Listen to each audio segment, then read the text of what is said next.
I'm so honored to be with you. It's always a joy for me to be with teachers.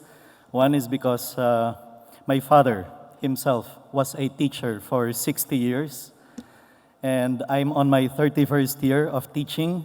I have not left the classroom. I'm missing my class in the university this morning to be with you. And I'm also teaching in an all-boys school, and I'm teaching in a co-ed school in Quezon City. And so it's always a joy for me to be with teachers. I go around the country giving seminars to teachers to talk about character formation. I'm waiting for my slides. Can I have my slides, please? There you go. I'm going to talk to you about my CEP Philippines adventure. This is the best teacher I've ever had in my life, my father, who is 90 years old, happy with his 10 children, 17 grandchildren, and 8 great-grandchildren. You see what happens when you teach. You don't die. But ever since 5 years, 6 years ago, I devoted my life to going around reminding fellow educators, we've got to make character formation a top priority today, given that we have a different kind of generation of kids inside our classroom. I think you will agree with me. Research says the young people today are not as kind, are not as courteous, are not as good as when we were kids. You agree? Sometimes you're tempted to think when you enter the classroom, what kind of animals are these inside my classroom? They're different. And it's not going to change any better. We are dealing with the digital natives of the world inside our classroom. The Philippines is number one in terms of number of hours spent online. And then, number one, especially in social media. Facebook, Twitter, Instagram. No wonder the latest edition of Guinness Book of World Records, we are there. 41 million tweets for Aldab Tamang Panahon. Unbroken. Now, some of you might be saying, Mr. Antoy, you're showing us 2014 statistics. Come on, it's 2017. Okay, we are still number one in 2017 in terms of hours spent in the social media. And therefore, my message is, my dear fellow educators, we've got to teach these kids as digital natives. They are immersed in technology. Population, 101.47 million. Number of cell phones, 119 million cell phones in the Philippines. We have more cell phones than human beings here in our country. And that is training our young people in the ways of the 21st century environment. Research says narcissism is on the rise. Kids are losing empathy. Many of them spend more time looking at the screen of the cell phone, of the tablet, of the computer, than dealing with other kids. And therefore, many of them need to be reminded about being nice and being kind to other people. And I am alarmed, as you should be too, when I heard about this research survey of McCann Erickson.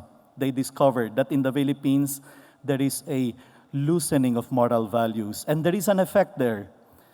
Even more alarming is the fact that there is loosening of moral values, and the young people, according to this survey of McCann Erickson Youth Studies, almost half of our young people do not find anything wrong anymore with casual sex, premarital sex, using prostitution, gambling, getting drunk, gambling, hazing, abortion, and suicide.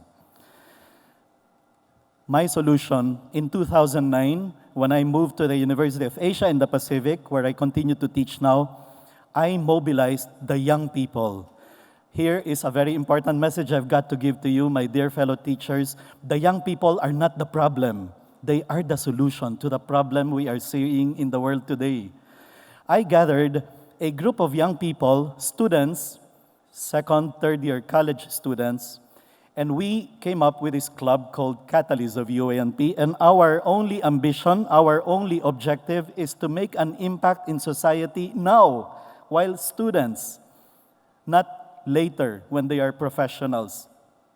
And so, we went into all sorts of activities, helping kids in the nearby public schools to reach out to them, going around training leaders everywhere in the different schools, gathering campus journalists to give them seminars on responsible journalism so that young people see the fact that they are the solution.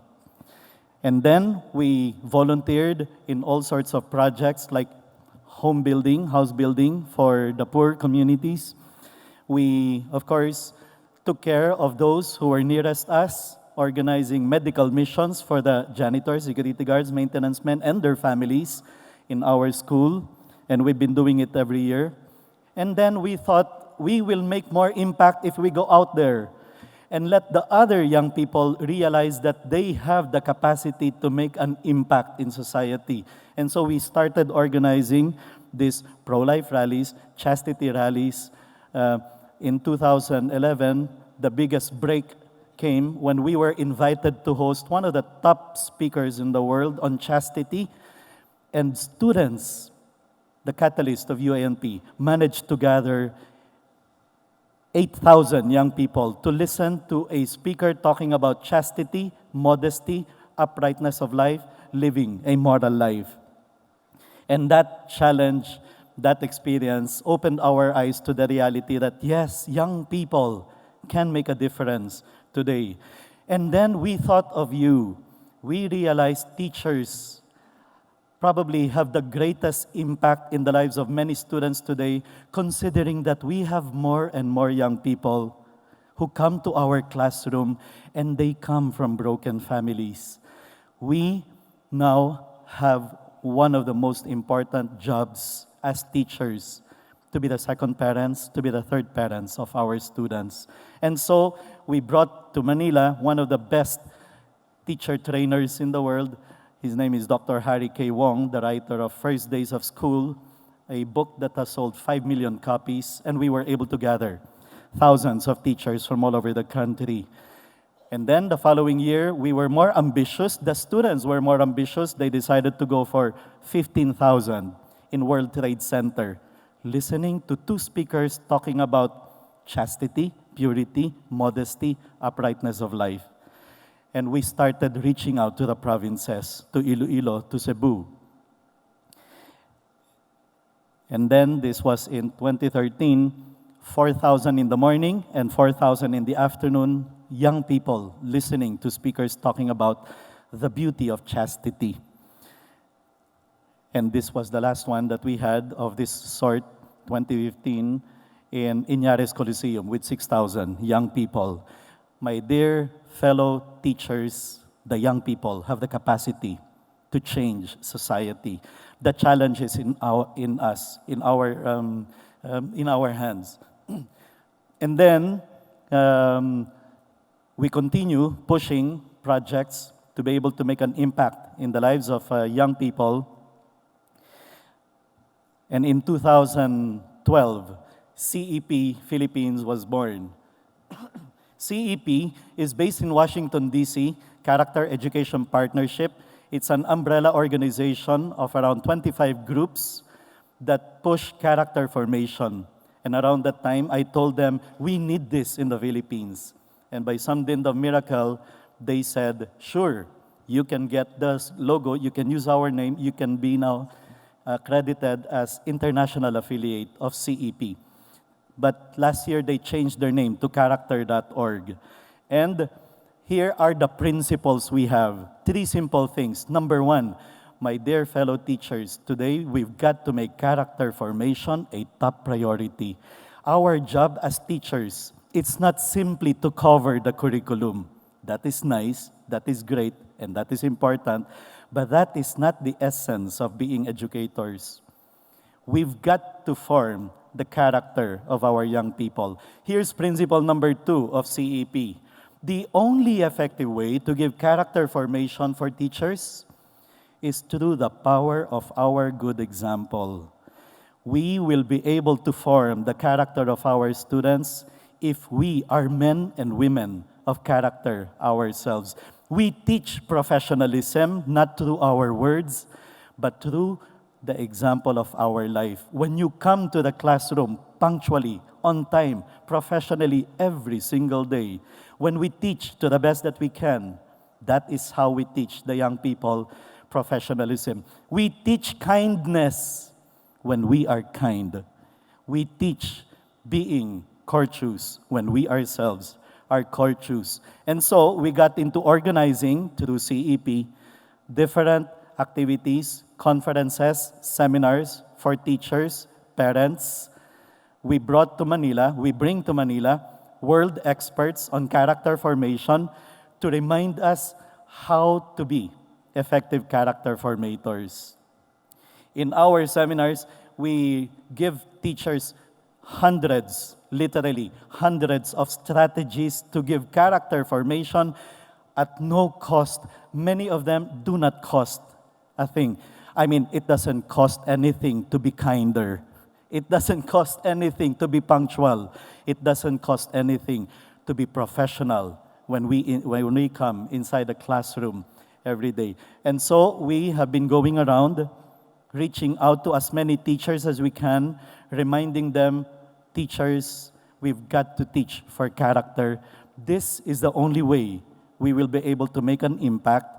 We will be able to prepare these young people today, the digital natives that we have inside our classroom, ready not just in math, science, English. They're important, they are great, but they are not the only important thing in life, especially being men and women of character. That is how we will be able to prepare these young people for the future.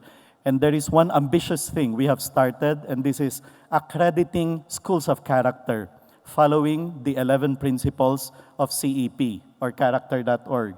If you want to know more about what it means to be a school of character, the 11 principles of CEP, you can check character.org, www.character.org. And we are going to bring back to Manila one of the, she's the number one expert really in the world on character formation with 24 best-selling books on character formation. That's Dr. Michelle Borba from November 30 to December 3, 2017. And we will be launching there. What we have been doing in the Philippines, I think now we're ready to do all over Asia with the launching of our center for the 4th and 5th Ars Asia. Well, I invite you to join us in this real new revolution that we will make possible by teaching for character inside the classroom. Thank you very much and good morning.